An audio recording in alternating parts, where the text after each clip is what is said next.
दोस्तों, study with Rajesh Maurya के YouTube channel पे आपका स्वागत है। तो आज आप सबके लिए एक महत्वपूर्ण हम क्वेश्चन लेकर आए हैं जो हमारा जीएसएनई सामान्य ज्ञान का है। क्या है? सामान्य ज्ञान का है, जिसमें हम देखेंगे भारत एक नज़र। क्या रहेगा? भारत एक नज़र, यानी भारत के बारे में कुछ महत्वपूर्ण क्वेश्चन जो हमारे यानी सभी परीक्षाओं की दृष्टि से काफ़ी महत्वपूर्ण क्वेश्चन। अगर किसी भी चाहे हम कोई भी पेपर देना चाहते हैं, जैसे हमारा पेट है प्रारंभिक अर्ध परीक्षा, उसके लिए तो काफ़ी महत्वपूर्ण क्वेश्चन। और भी जितने भी हमारे पेपर होते हैं, अगर उसमें सामान्य ज्ञान के क्वेश्चन पूछे जाते हैं भारत से संबंधित या विश्व से संबंधित, तो ये सभी परीक्षाओं की दृष्टि से काफ़ी महत्वपूर्ण क्वेश्चन। और ये क्वेश्चन आपके सबके लिए समझिए एक एक क्वेश्चन हमें सेलेक्ट करके कई बुकों से आप सबके लिए लेकर आए हैं। तो जितने भी स्टूडेंट हमारे इस वीडियो को देख रहे हैं, आप हमारे इस चैनल को ज़्यादा से ज़्यादा लाइक शेयर और सब्सक्राइब जरूर करिए, जिससे आने वाले वीडियो का नोटिफिकेशन आप सबको जरूर मिलता रहे। तो चलिए हम स्टार्ट करते हैं। अब देखते हैं सामान्य ज्ञान भारत एक नज़र। क्या देखते हैं? भारत एक नज़र पार्ट 1 है, यानी भाग नंबर 1 है या पार्ट 1 है। अब इसमें पहला क्वेश्चन दिया है कि भारत का कुल क्षेत्रफल लगभग कितना है, यानी भारत का कुल एरिया कितना है। एरिया मतलब क्या होता है? क्षेत्रफल। तो अगर इसे हिंदी में देखेंगे कि एरिया का हिंदी में क्या बोला जाता है? क्षेत्रफल। तो भारत का कुल क्षेत्रफल लगभग कितना है? तो 32,87,263 वर्ग किलोमीटर। कितना है? 32,87,263 वर्ग किलोमीटर या किलोमीटर स्क्वायर हो जाएगा। तो ये ध्यान रखना, अगर पूछ लेता है total area in India, Bharat का कुल क्षेत्रफल कितना है, तो भारत का कुल क्षेत्रफल हो जाएगा 32,87,263 वर्ग किलोमीटर। नेक्स्ट क्वेश्चन आ जाता है कि भारत का कुल एरिया वर्ल्ड के लगभग, यानी भारत का कुल क्षेत्रफल विश्व के एरिया मतलब क्षेत्रफल का लगभग कितना प्रतिशत भाग है। अगर देखा जाता है इसमें हिंदी इंग्लिश दोनों हमने, तो इसको हमने आप सबको टाइपिंग किया था हाथ, यानी फ़ोन के माध्यम से ही टाइपिंग किया गया था। तो इसमें जो हिंदी और इंग्लिश अगर जो मानते नहीं हो पाता तो उसको हम आप सबको इंग्लिश में लिख देते, लेकिन तो उसको आप सबको हम समझा देंगे अच्छी तरीके से। भारत का कुल एरिया यानी भारत का कुल क्षेत्रफल वर्ल्ड मतलब विश्व के एरिया का, विश्व के एरिया मतलब विश्व के क्षेत्रफल का लगभग कितना प्रतिशत भाग है। अगर इस तरह पूछ लेता कि भारत का जो कुल क्षेत्रफल है वो विश्व के कुल क्षेत्रफल का लगभग कितना प्रतिशत भाग है, तो 2.42% है। कितना है? पूरे विश्व का लगभग 2.42% है। तो ये भी ध्यान रखना। अगर पूछ लेता भारत का जो कुल क्षेत्रफल विश्व के, भारत का जो क्षेत्रफल है वो विश्व के कुल क्षेत्रफल का लगभग कितना प्रतिशत भाग है, तो 2.42% है। कितना? 2.42% है। तो पहला क्वेश्चन हमने ये बता दिया, भारत का कुल क्षेत्रफल 32,87,263 वर्ग किलोमीटर। दूसरा क्वेश्चन हमने बताया कि भारत का जो कुल क्षेत्रफल है विश्व के कुल क्षेत्रफल का लगभग कितना प्रतिशत भाग है, तो 2.42% है। नेक्स्ट क्वेश्चन आ जाता है हमारा,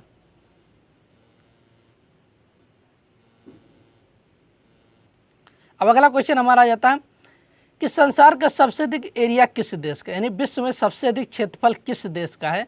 अगर पूछ लेता संसार मतलब विश्व का सबसे अधिक क्षेत्रफल किस देश का है, तो हमारा किसका हो जाएगा? रूस का हो जाएगा। किसका? रूस का। और रूस की राजधानी क्या हो जाएगी? हमारी मॉस्को हो जाएगा। क्या हो जाएगा? मॉस्को। तो ये यहाँ पर ध्यान रखना कि विश्व में सबसे अधिक क्षेत्रफल किस देश का है, तो विश्व में जो सबसे अधिक क्षेत्रफल हो किसका है, तो रूस का हो जाएगा। किसका? रूस का हो जाएगा। तो ये भी क्वेश्चन ध्यान रखना। अगर पूछ लेता है कि विश्व में सबसे अधिक क्षेत्रफल किस देश का है, तो विश्व में सबसे अधिक जो क्षेत्रफल अगर देखा जाता है तो किसका हो जाएगा? ये रूस का हो जाएगा। उसके बाद नेक्स्ट क्वेश्चन आ जाता है कि अकॉर्डिंग टू एरिया मतलब क्षेत्रफल के अनुसार भारत का विश्व में कौन सा स्थान है। अगर पूछ लेता है अकॉर्डिंग टू एरिया मतलब क्षेत्रफल के अनुसार भारत का वर्ल्ड मतलब विश्व में कौन सा स्थान है, तो क्षेत्रफल के अनुसार भारत का विश्व में कौन सा स्थान है, तो क्षेत्रफल के अनुसार भारत का विश्व में कौन सा स्थान है, तो 7वां स्थान हो जाएगा। कौन सा स्थान हो जाएगा? 7वां स्थान। तो ये भी ध्यान रखना। अगर पूछ लेता है कि भारत का क्षेत्रफल की दृष्टि से भारत का विश्व में कौन सा स्थान है, तो क्षेत्रफल की दृष्टि से भारत का जो विश्व में स्थान हो जाएगा, तो कौन सा हमारा स्थान हो जाएगा? ये 7वां स्थान हो जाएगा। कौन सा स्थान हो जाएगा? 7वां स्थान। तो ये भी यहाँ पर ध्यान रखना कि क्षेत्रफल की दृष्टि से भारत का विश्व में कौन सा स्थान है? 7वां स्थान है। प्रथम स्थान किस देश का है? तो रूस का। नेक्स्ट क्वेश्चन हमारा आ जाता है कि अकॉर्डिंग टू एरिया मतलब क्षेत्रफल के अनुसार भारत का सबसे बड़ा राज्य क्या हो जाएगा। अगर पूछ लेता है अकॉर्डिंग टू एरिया यानी क्षेत्रफल के अनुसार भारत का सबसे बड़ा राज्य कौन सा हो जाएगा, तो तो क्षेत्रफल के अनुसार भारत का सबसे बड़ा जो राज्य हो जाएगा वो राजस्थान हो जाएगा। क्या हो जाएगा? राजस्थान। आरजे मतलब क्या होता है? राजस्थान। तो ये ध्यान रखना कि क्षेत्रफल की दृष्टि से भारत का सबसे बड़ा राज्य तो कौन सा हो जाएगा? राजस्थान। राजस्थान की राजधानी आप सबको बताते थे जयपुर है। क्या है? जयपुर। जयपुर को और किस नाम से जाना जाता है? पिंक सिटी के नाम से जाना जाता है। किस नाम से? पिंक सिटी के नाम से जाना जाता है। इसे पिंक सिटी या गुलाबी शहर के नाम से क्यों जाना जाता है? क्योंकि वहाँ के जितने भी घर बने वो सभी पिंक कलर से पेंट किए गए, या उनका जो कलर वो सभी पिंक कलर का या गुलाबी कलर का है, तो इसीलिए उसे पिंक सिटी के नाम से जाना जाता है। तो ये क्वेश्चन हो गया। उसके बाद आ जाता है अकॉर्डिंग टू एरिया, क्षेत्रफल के अनुसार भारत का सबसे छोटा राज्य। यानी क्षेत्रफल के अनुसार भारत का सबसे छोटा राज्य या क्षेत्रफल की दृष्टि से भारत का सबसे छोटा राज्य कौन सा हो जाएगा? तो गोवा हो जाएगा। क्या? गोवा। गोवा की राजधानी क्या हो जाएगा? तो पणजी हो जाएगी। ये ध्यान रखना। पहला क्वेश्चन हमने बता दिया, भारत का कुल क्षेत्रफल 32,87,263 वर्ग किलोमीटर। भारत का कुल क्षेत्रफल विश्व के कुल क्षेत्रफल का 2.42% है। सबसे अधिक क्षेत्रफल विश्व में किस देश का? रूस का। रूस की राजधानी मॉस्को हो जाएगा। क्षेत्रफल की दृष्टि से भारत का विश्व में कौन सा स्थान है? तो 7वां स्थान है। उसके बाद क्षेत्रफल की दृष्टि से भारत का सबसे बड़ा राज्य राजस्थान। राजस्थान की राजधानी जयपुर। जयपुर को और किस नाम से जाना जाता है? पिंक सिटी के नाम से जाना जाता है। Next question, according to area, क्षेत्रफल के अनुसार भारत का सबसे छोटा राज्य गोवा। गोवा की राजधानी क्या हो जाएगा? तो पणजी हो जाएगा। अब हम आगे देखते हैं नेक्स्ट क्वेश्चन। अब अगला क्वेश्चन हमारा आ जाता है कि कृषि योग्य भूमि में भारत का विश्व में कौन सा स्थान है? इन्हीं अगर देखा जाता है कृषि योग्य जो भूमि होती है, जो खेती करने वाली भूमि है, उसका भारत का विश्व में कौन सा स्थान है? तो दूसरा स्थान है। कौन सा स्थान है? दूसरा। और प्रथम स्थान किसका हो जाएगा? तो रूस का हो जाएगा, सॉरी यूएसए का हो जाएगा। किसका? यूएसए का पूरा नाम यूनाइटेड स्टेट ऑफ अमेरिका हो जाएगा। क्या हो जाएगा? United state of America. तो अगर पूछ लेता कि कृषि योग्य जो भूमि होती है उसमें भारत का विश्व में कौन सा स्थान है? तो दूसरा स्थान है। प्रथम स्थान किसका हो जाएगा? तो यूएसए का पूरा नाम यूनाइटेड स्टेट ऑफ अमेरिका हो जाएगा। ये क्वेश्चन हो गया। नेक्स्ट क्वेश्चन हमारा आ जाता है कि भारत के ईस्ट से वेस्ट मतलब पूर्व से पश्चिम की लंबाई कितनी है? अगर पूछ लेता है कि भारत की ईस्ट से वेस्ट मतलब पूर्व से पश्चिम की लंबाई कितनी है, तो भारत की पूर्व से पश्चिम की लंबाई 2933 किलोमीटर हो जाएगी। कितना? 2933 किलोमीटर। तो ये ध्यान रखना, जहाँ पूर्व से पश्चिम पूछेगा तो उसकी लंबाई कम रहेगी, मतलब 2933 किलोमीटर। अगर उसके बाद अगला क्वेश्चन दिया हम कि भारत के उत्तर से दक्षिण की लंबाई, तो उत्तर से दक्षिण की लंबाई नॉर्थ से साउथ जिसे बोला जाता है उत्तर से दक्षिण की लंबाई, तो भारत की उत्तर से दक्षिण की लंबाई 3214 किलोमीटर है। कितना है? 3214 किलोमीटर। तो ये ध्यान रखना, अगर उत्तर से दक्षिण पूछेगा, क्या उत्तर से दक्षिण, तो उत्तर से दक्षिण की लंबाई ज़्यादा है, पूर्व से पश्चिम की लंबाई कम है। तो पूर्व से पश्चिम की लंबाई भारत के 2933 किलोमीटर, उत्तर से दक्षिण की लंबाई 3214 किलोमीटर। नेक्स्ट क्वेश्चन आ जाता है कि भारत की भूस्थल सीमा की लंबाई कितनी है? भूस्थल मतलब ग्राउंड लेवल अगर देखा जाता है तो भूस्थल सीमा की लंबाई कितनी है? तो 15,200 किलोमीटर हो जाएगा। कितना हो जाएगा? 15,200 किलोमीटर। तो ये भी क्वेश्चन ध्यान रखना कि भारत की भूस्थल की लंबाई 15,200 किलोमीटर। और भारत की जल सीमा की लंबाई अगर पूछ लेता, किसकी? भारत की जल सीमा की लंबाई तो 7,516 किलोमीटर हो जाएगा। कितना? 7,516 किलोमीटर। तो ये क्वेश्चन हो गया कि भारत की भूस्थल की लंबाई भूस्थल की लंबाई काफ़ी बड़ा, तो उसकी कितना? 15,200 किलोमीटर। जल सीमा की लंबाई तो 7,516 किलोमीटर। ये क्वेश्चन।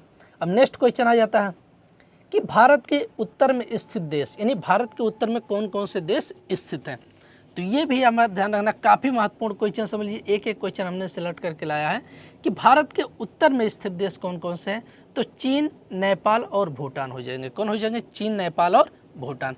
अब एक ध्यान रखना, चीन की अगर राजधानी पूछ लेगा बीजिंग हो जाएगा, मुद्रा जो होता है युआन हो जाएगा। क्या हो जाएगा? युआन।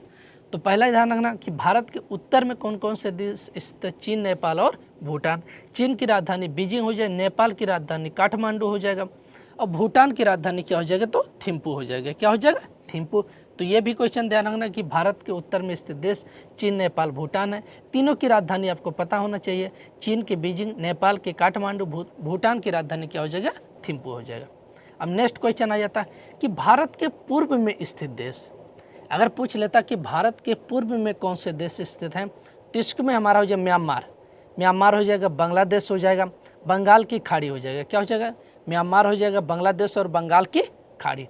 अब म्यांमार की राजधानी बर्मा, क्या हो जाएगा? बर्मा या म्यांमार। बांग्लादेश की राजधानी ढाका होता है। क्या होता है? बांग्लादेश की राजधानी ढाका। और बंगाल की कोई राजधानी नहीं। तो ये ध्यान रखना कि भारत के उत्तर में अगर हमने बता दें चीन, नेपाल, भूटान, भारत के पूर्व में कौन कौन से देश स्थित हैं?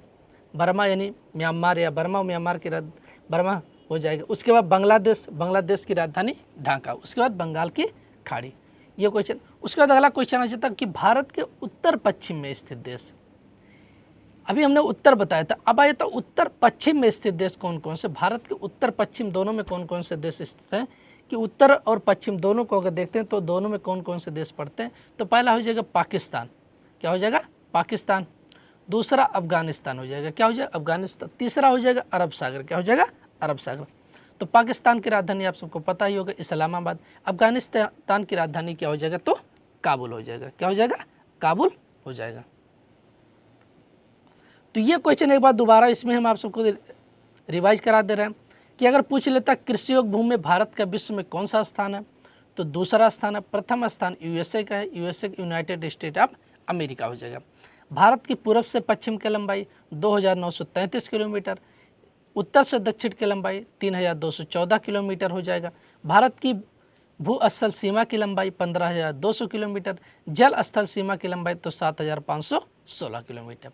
भारत के उत्तर में स्थित देश चीन, नेपाल, भूटान। चीन की राजधानी बीजिंग, नेपाल की राजधानी काठमांडू, भूटान की राजधानी थिम्पू। नेक्स्ट क्वेश्चन आ जाता कि भारत के पूर्व में स्थित देश बर्मा, बांग्लादेश और बंगाल की खाड़ी। बर्मा म्यांमार हो जाएगा, बांग्लादेश की राजधानी ढाका हो जाएगा। भारत के उत्तर पश्चिम में स्थित देश पाकिस्तान और अफगानिस्तान। पाकिस्तान की राजधानी इस्लामाबाद, अफगानिस्तान की राजधानी क्या हो जाएगा? अफगानिस्तान की राजधानी क्या हो जाएगा? तो काबुल हो जाएगा। उसके बाद आ जाता अरब सागर। अब हम नेक्स्ट क्वेश्चन देखते हैं।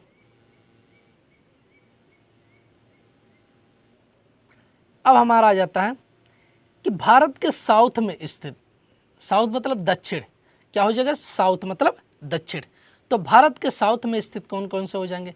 पहला हिंद महासागर हो जाएगा। क्या हो जाएगा? हिंद महासागर। दूसरा हमारा क्या हो जाएगा? श्रीलंका। क्या हो जाएगा?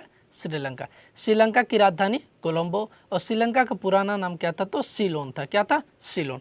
तो भारत के अगर पूछ लेता साउथ में या दक्षिण में स्थित, तो हिंद महासागर स्थित और श्रीलंका। क्या? श्रीलंका। ये क्वेश्चन। अब अगला क्वेश्चन आ जाता भारत और चीन के बीच की सीमा रेखा। भारत और चीन के बीच की सीमा रेखा क्या नाम है?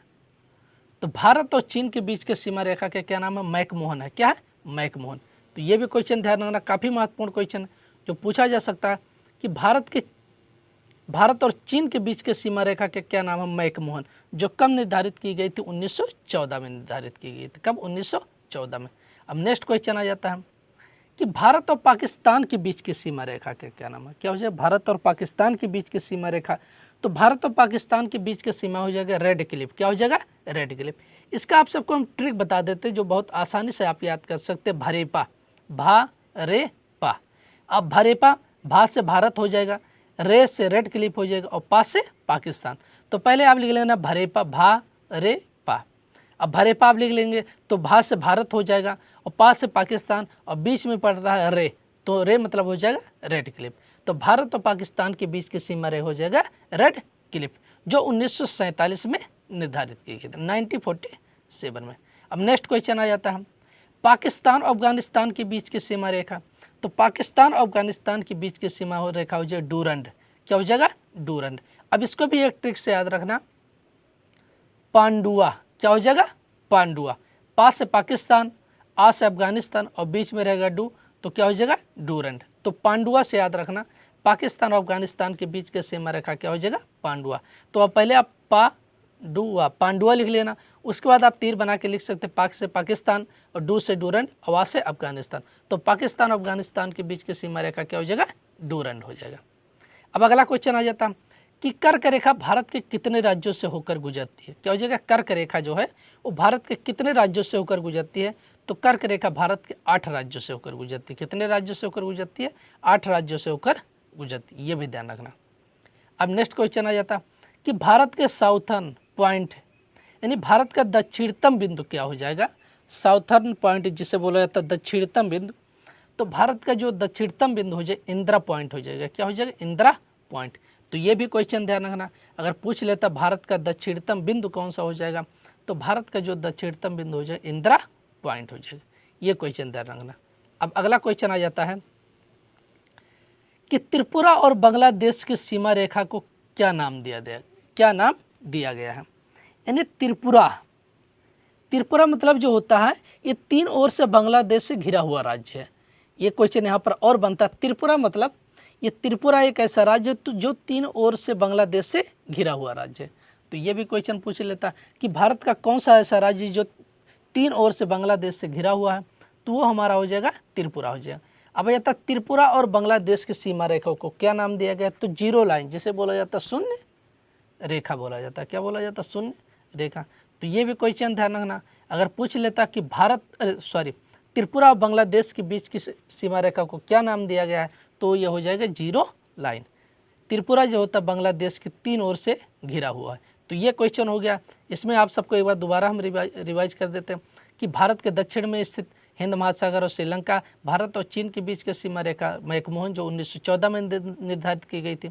भारत और पाकिस्तान के बीच की सीमा रेखा तो कौन से हो जाएगा? रेड क्लिफ हो जाएगा, भारेपा रेड क्लिफ हो जाएगा। पाकिस्तान और अफगानिस्तान के बीच की सीमा रेखा डोरेंट हो जाएगा, तो पांडुआ से याद रखना। कर्क रेखा भारत के कितने राज्यों से होकर गुजरती? 8 हो जाएगा। भारत का सबसे दक्षिणतम बिंदु हो जाए इंदिरा पॉइंट हो जाएगा। त्रिपुरा और बांग्लादेश की सीमा रेखा को क्या नाम दिया गया? तो जीरो लाइन। त्रिपुरा भारत का एक ऐसा राज्य जो बांग्लादेश के 3 ओर से घिरा हुआ है। अब हम आगे देखते हैं नेक्स्ट क्वेश्चन। ये सभी क्वेश्चन आप सबके लिए बहुत ही महत्वपूर्ण क्वेश्चन है। तो जितने भी स्टूडेंट हमारे चैनल को देख रहे हैं, आप जरूर लाइक शेयर और सब्सक्राइब जरूर करिए, और कमेंट बॉक्स में लास्ट में ये आप जरूर बताइएगा कि आप सबको लेक्चर कैसा लगा है। अब देखते हैं आगे क्वेश्चन है कि भारत के साथ लगी सबसे छोटी थल सीमा वाला देश कौन सा है? यानी भारत के साथ लगी सबसे छोटी थल सीमा वाला देश, यानी कौन सा ऐसा देश है जो भारत की सीमा को सबसे कम टच करता है, बहुत कम सटता है या सबसे कम लगता है, तो वो कौन सा हो जाएगा? अफगानिस्तान हो जाएगा। क्या हो जाएगा? अफगानिस्तान। कितना किलोमीटर? तो 80 किलोमीटर। कितना? 80 किलोमीटर है। तो ये ध्यान रखना कि भारत के साथ लगी सबसे छोटी थल सीमा वाला देश अफगानिस्तान। अफगानिस्तान की राजधानी काबुल हो जाएगा। कितने किलोमीटर? तो 80 किलोमीटर। नेक्स्ट क्वेश्चन, भारत के साथ लगी सबसे लंबी थल सीमा वाला देश, तो सबसे लंबी थल सीमा वाला देश हमारा हो जाएगा बांग्लादेश, जो कितना है? 4096 किलोमीटर लगता है। कितना? 4096 किलोमीटर। बांग्लादेश की राजधानी क्या हो जाएगा? ढाका। अब अगला क्वेश्चन आ जाता है कि अरब सागर और बंगाल की खाड़ी का जल विभाजक है। अरब सागर और बंगाल की खाड़ी का जल विभाजक कौन है? तो पाक जल डमरू मध्य, या जिसे बोला जाता है पाक जल संधि कहा जाता है। तो अरब सागर और बंगाल की खाड़ी ये दोनों को अलग करता है। तो कौन अलग करता है? पाक जल डमरू मध्य या पाक जल संधि। अब अगला क्वेश्चन आ जाता है कि भारत के संपूर्ण एरिया मतलब क्षेत्रफल का पर्वतीय भाग कितना है? तो भारत के संपूर्ण क्षेत्रफल का पर्वतीय भाग 10.7% है, पहाड़ी भाग 18.6% है, पठारी भाग 27.7% और मैदानी भूभाग 43% है। कितना? तो भारत का अगर देखा जाता है जो कुल क्षेत्रफल है उसमें पर्वत का कितना परसेंट भाग है? तो 10.7 है, पहाड़ी का 18.6% है, पठार का 27.7% है और मैदानी भूभाग का कितना है? 43%। तो ये भारत के संपूर्ण क्षेत्रफल की जो इसमें ये कौन कौन से भाग कितने परसेंट पाए जाते हैं। अब अगला क्वेश्चन आ जाता है कि अकॉर्डिंग टू एरिया, क्षेत्रफल के अनुसार भारत का सबसे बड़ा केंद्र शासित प्रदेश अगर पूछ लेता है, अकॉर्डिंग टू एरिया क्षेत्रफल के अनुसार भारत का सबसे बड़ा केंद्र शासित प्रदेश, तो वो हमारा हो जाए अंडमान निकोबार द्वीप समूह। अंडमान निकोबार द्वीप समूह की राजधानी हो जाए पोर्ट ब्लेयर, जो कहाँ पर स्थित है? बंगाल की खाड़ी में। कहाँ पर? बंगाल की खाड़ी में। तो अगर केंद्र शासित पूछेगा तो अंडमान निकोबार द्वीप समूह, अंडमान निकोबार द्वीप समूह की राजधानी पोर्ट ब्लेयर, तो ये बंगाल की खाड़ी में। अगर वैसे पूछ लेगा तो सबसे बड़ा राजस्थान, सबसे छोटा गोवा। अब भारत का सबसे बड़ा बंदरगाह कौन सा है? तो मुंबई में स्थित है। कहाँ पर स्थित है? तो ये मुंबई में ये स्थित। तो अगर पूछ लेता भारत का सबसे बड़ा बंदरगाह कहाँ पर? तो मुंबई में। तो आज हमारा ये लेक्चर रहा। तो आप सभी लोग जरूर हमारे इस चैनल को सब्सक्राइब करिए और कमेंट बॉक्स में आप जरूर वीडियो देखने के बाद ये बता दीजिए कि आप सबको लेक्चर ये कैसा लग रहा है। और जीएस के हमारे बहुत ही महत्वपूर्ण क्वेश्चन है। आप कोई भी पेपर देने जाओगे तो आपकी जरूर 2-4 क्वेश्चन अगर आप हर एक पॉइंट से हर एक कोई ना कोई क्वेश्चन जरूर पूछे जा सकते हैं। तो आप सबके लिए आज के लिए इतना ही रखते हैं, बाकी मिलते हैं नेक्स्ट वीडियो में। धन्यवाद।